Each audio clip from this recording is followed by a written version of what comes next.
Do you know what an artist and a sniper have in common? Details. Like when a touch of color is out of place, when a shadow does not match with its surroundings, or when a shape is not where it is supposed to be.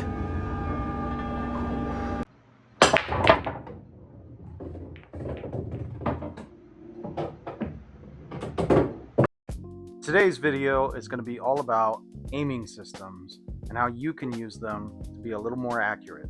No doubt you've gotten the fundamentals down, arm motion and everything, but you probably, as you try to run a rack, find yourself missing some certain shots, maybe a bunch of different types of shots.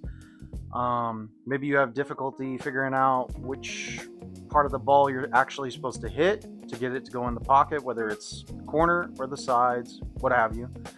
So today my goal is to help you with that, with whatever aiming system best suits you, because there's a bunch of them out there. We're going to be going over more or less the main ones, maybe a couple of niche ones, and then I'm going to tell you what I personally do. And believe it or not, it's actually kind of a combination of multiple aiming systems. It depends on the style of shot and which pocket I'm going for. Part of that probably is due to the fact that, again, if you saw my last video, my eyes not being able to focus in a normal way, my depth perception isn't the best, and so the way I perceive and play the game might be a little bit different. But whatever the case may be, whether you do have vision issues like I do, or perfectly normal vision, I should be able to help improve your game and your accuracy by giving you some baseline aiming systems to work with, and then you can fine-tune those to your liking and see when they do and don't work. Because no one aiming system is perfect. If it was, it would already have been figured out and everybody would be doing it. It's going to be a personalized experience, and you may find yourself shooting like I do, using a combination of all the aiming systems out there and just predominantly relying on one while occasionally mishmashing a few others depending on the shot you're going for. So let's get into it. All right, we're going to start with an easy one, a classic, the ghost ball. Now for this shot, obviously, it's very easy. The ball is nearly in the pocket already, and we can see that by literally hitting that number 9 there, it should travel in a straight line and go right in that pocket. The idea behind the ghost ball, whether it's this simple shot or any shot on the table, is to imagine a ball in front of that contact point. The idea being that is where your cue ball is going to travel and then hit to then send your object ball, in this case the 9 ball, into the pocket. Okay, so what you do, of course, you can't place a ball during a match, and you wouldn't want to do it with your friends, it just looks silly. But what you do is, in your head, you imagine a ball there, ghost ball. And something you can do to aid in that, because I had difficulty with it for a little bit in terms of imagining the physical structure of a ball there. Obviously I can kind of picture it, but there's a certain size to it, the shape, the curvature. It's a lot more than just imagining a ball there, especially when you have an actually difficult shot rather than something this simple or this easy. So what you can do, just like I showed, is actually set up another ball right in front of that and get used to visualizing that. See what that looks like. See how much space it actually physically takes up, right? How much it comes out from the spot you are trying to hit. So that way, when it's not there, you can visualize it and hit there accurately to send your object ball in the actual direction you want it to go. Personally, I don't really use that system, and I think it's perfectly fine. I don't have a lot of issues with it. I do have one issue though. I have noticed that using that system, and it's why I don't really use it anymore, it doesn't account for spin and cut induced throw. You could on your own time, look up what those terms mean and how they affect the game and get more detail on that. I will be discussing them at a later point in a later video. But for our purposes here today, I will just say that the Ghost Ball is a perfectly good starting system, and I'm sure a lot of people use it to great success. However, some of its shortcomings, especially with really thin cut shots, never mind spin or cut induce throw, for me at least, I haven't found it to be the most beneficial or accurate.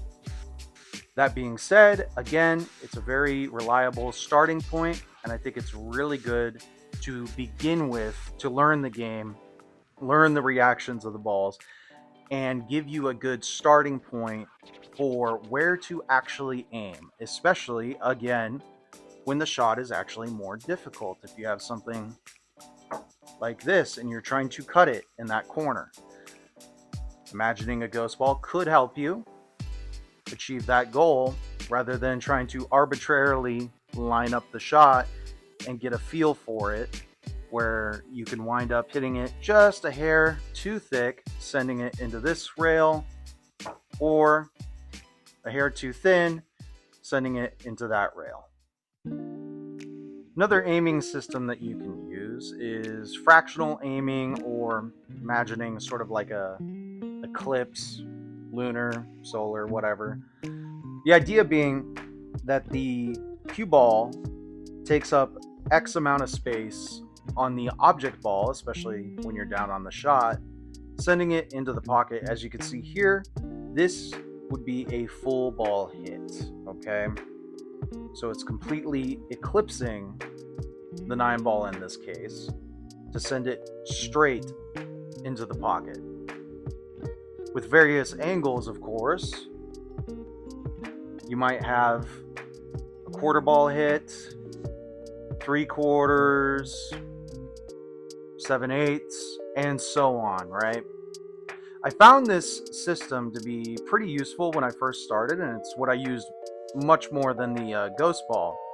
However, I have noticed that for me personally, that unless you really divide it down to as low as like 1/64th, it can limit your accuracy, because you might have a shot that looks like it's a quarter ball, but it's a little bit more, it's a little bit less, and you misjudge it, and you either hit the object ball a little too thin or thick, similar to some of the issues with the Ghost Ball.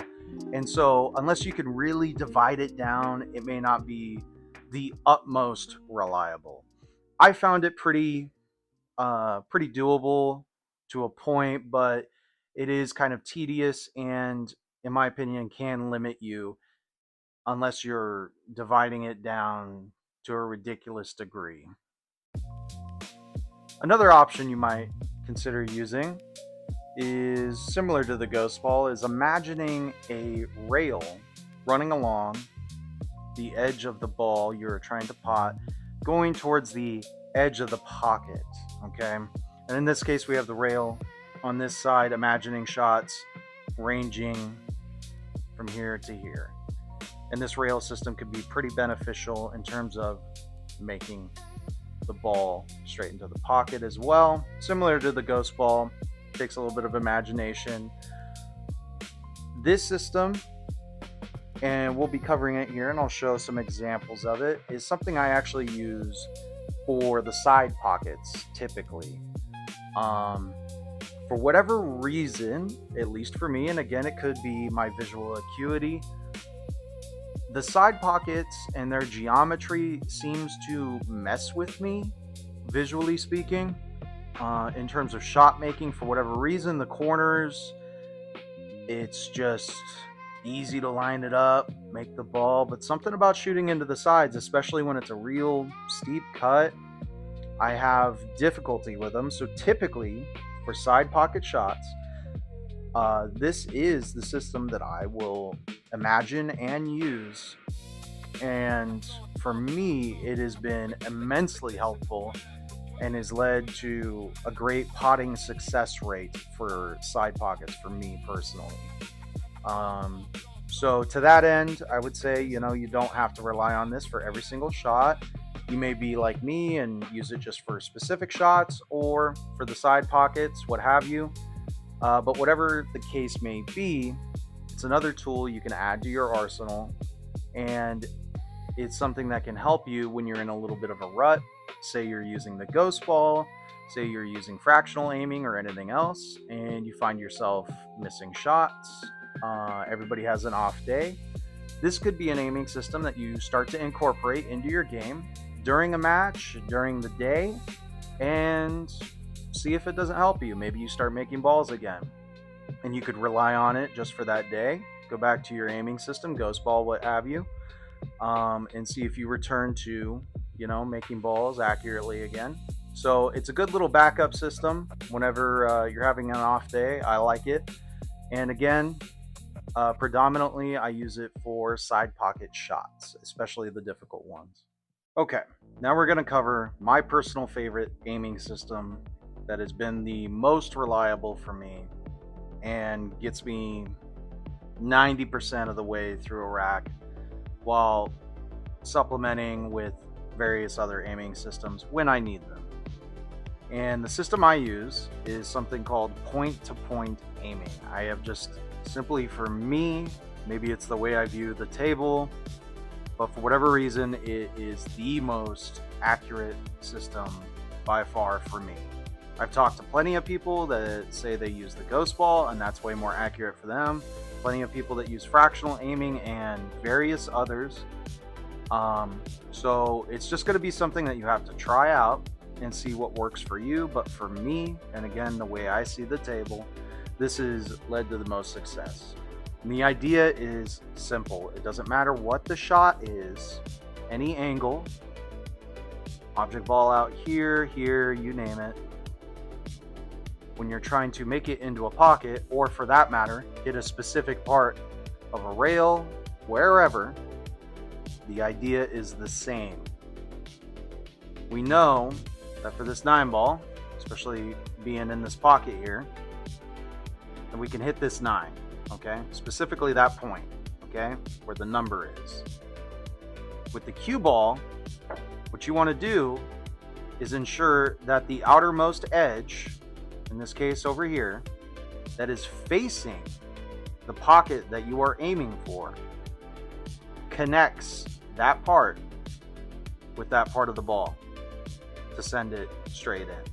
The reason I like this aiming system the most, aside from it seemingly helping me with my game the most, is that I can really control exactly how and where I hit an object ball by doing this. In other words, if I wanted to cheat this pocket for whatever reason, and by that we mean instead of sending the 9 ball straight in, we maybe go this way with it to come off this rail and go in. And the reason we would want to do that is maybe we want to come off this rail and send the cue ball back this way, or what have you.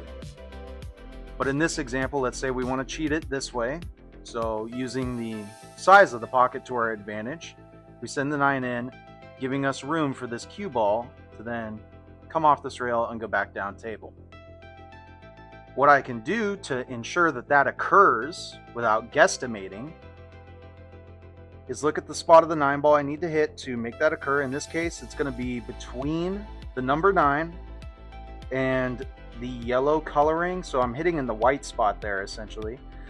And I'm doing the same thing as though I'm trying to make it in the center of this pocket, but this time I'm now using this edge because that's where the 9 is going. I come over and look at the cue ball. This is the spot that needs to connect with that spot to get it to go in that direction so the cue ball could come off this rail and go back down table. Again, I have found this system to be the most reliable for me. It's not going to be the best for everybody. And I will tell you that when I first started implementing it, that it took me about 2 weeks of dedicated time and practice and focusing on it to not only get it down, but get it to where it wasn't mentally taxing by the end of the night, to be honest with you. So full disclosure, this aiming system, at least for me, when I first started using it, was very tiresome because I felt as though I was really locking in on a small point of the object ball, a small point of the cue ball, and trying to line those up to make the ball every time.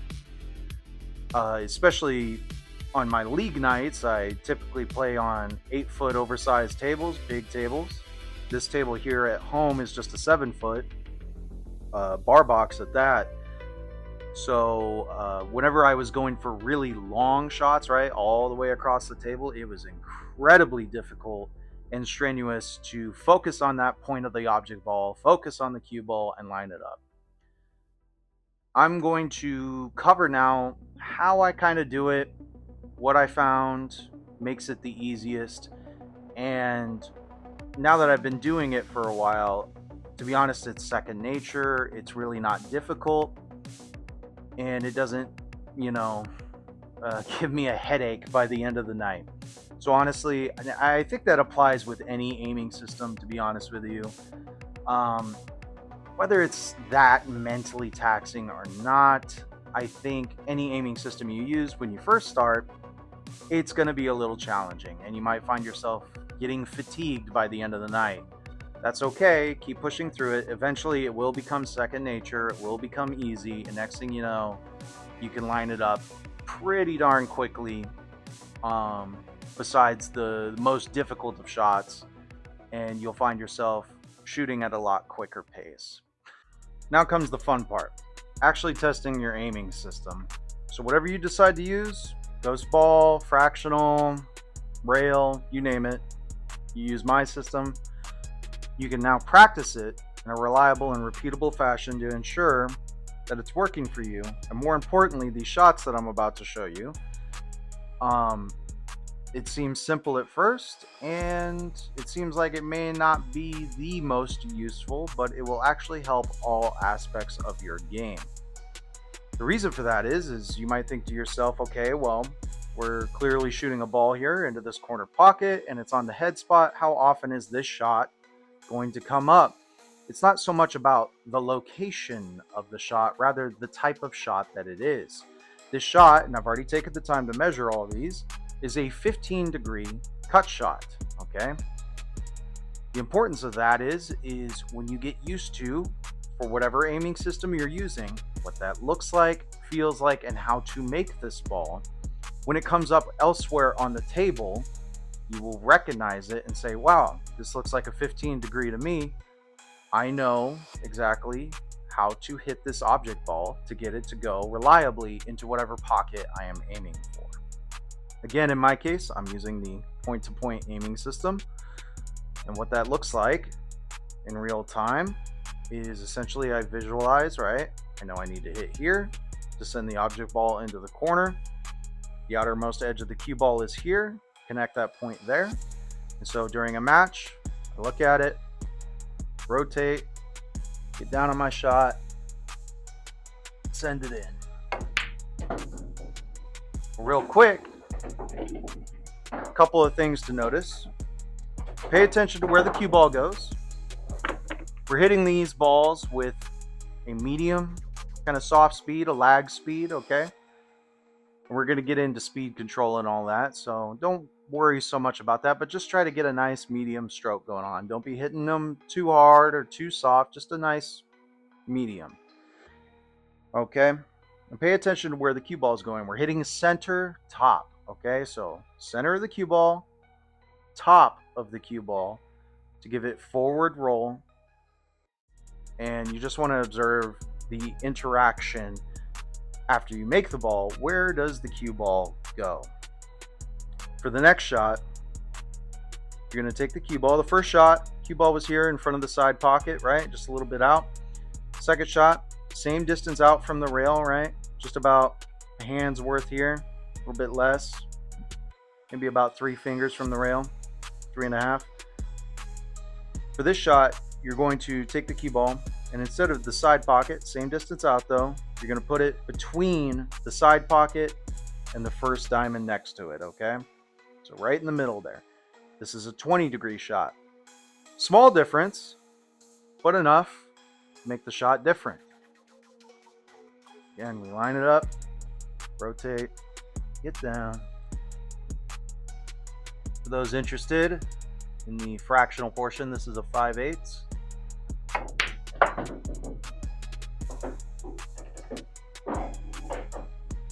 Notice that the cue ball went straight up and down the table on that one. You're going to want to know that one. First shot, cue ball tracked towards this rail. Second shot, 20 degrees. 5-degree difference. Cue ball goes straight up and down. Next shot. You're going to line it up with the first diamond next to the side pocket now. So the last one was halfway. Now we're actually at the diamond. And the cue ball, and you can come over and make sure it's lines up with the diamond outside the corner pocket as well, okay? This is a 30-degree cut shot. Again, for those interested, this is a half ball hit.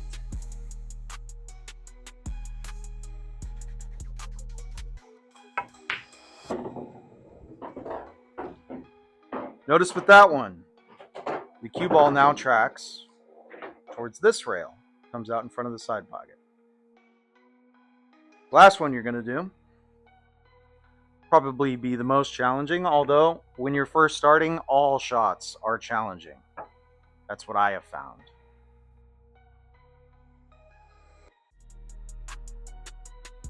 But for this last shot, what you're going to do is, again, we're lined up with this diamond here next to the side pocket. But this time, your cue ball, as far as how far over it is into the middle of the table, will be just to the left of the center diamond on these short rails here, okay?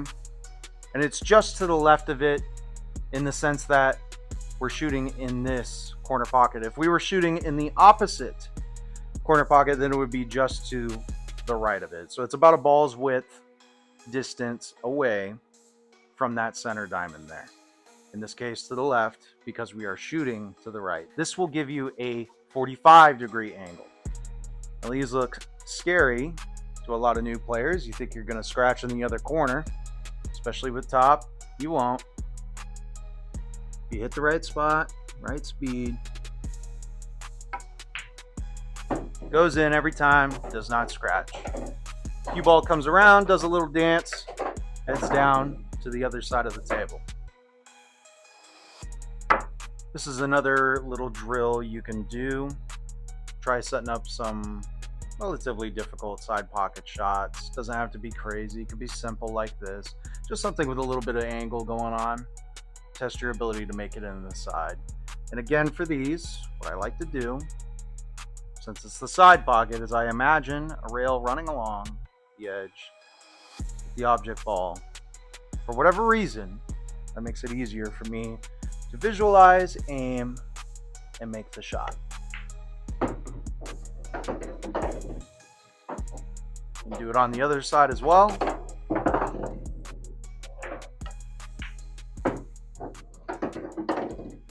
Just that easy. Okay, so we covered the basics of aiming systems. Awesome. And hopefully it's helping you with your game. And by setting up these drills, like I say, it'll help you understand the pathing of the cue ball once it's interacted with the object ball, as well as the rails that it comes off of. Obviously, a little bit speed dependent. And of course, in this case, we're just focusing on center top. Of course, at any time, feel free to start incorporating various Englishes. It will complicate the shot, bear in mind, especially if you're doing a lot of left and right spin. We'll be covering those topics in another video, and especially depending on the type of cue you're using, the deflection and the way in which you have to aim does kind of dramatically change. In my case, using a carbon fiber has a minimal amount of deflection, especially with the tip I'm using. So I'm able to aim relatively true to the contact point with minor adjustments when using a lot of spin. I did used to play with a wooden shaft though, and a bar cue, of course.